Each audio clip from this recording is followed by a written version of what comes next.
Tesla Phantom Braking mène à un nouveau recours collectif. Ah, freinage fantôme de retour.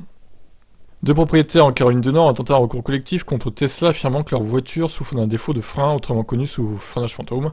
Le procès allègue que le constructeur automobile est au courant depuis des années mais continue de vendre ses voitures électriques.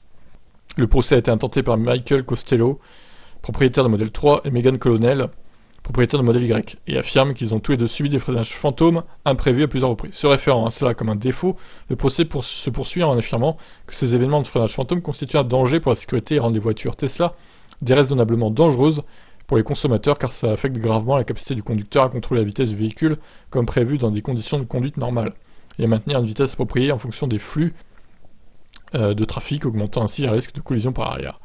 Oui, c'est clair.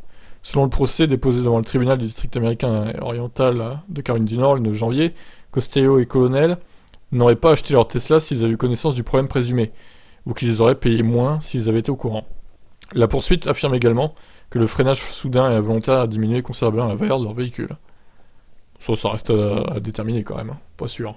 Ce n'est pas le premier recours collectif intenté contre Tesla pour freinage fantôme. L'année dernière, un homme de San Francisco a intenté une action en justice contre Tesla dans laquelle il décrit un freinage soudain et involontaire.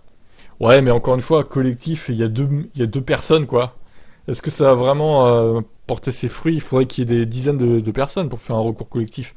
Ça serait un vrai recours collectif. Là, ils sont deux.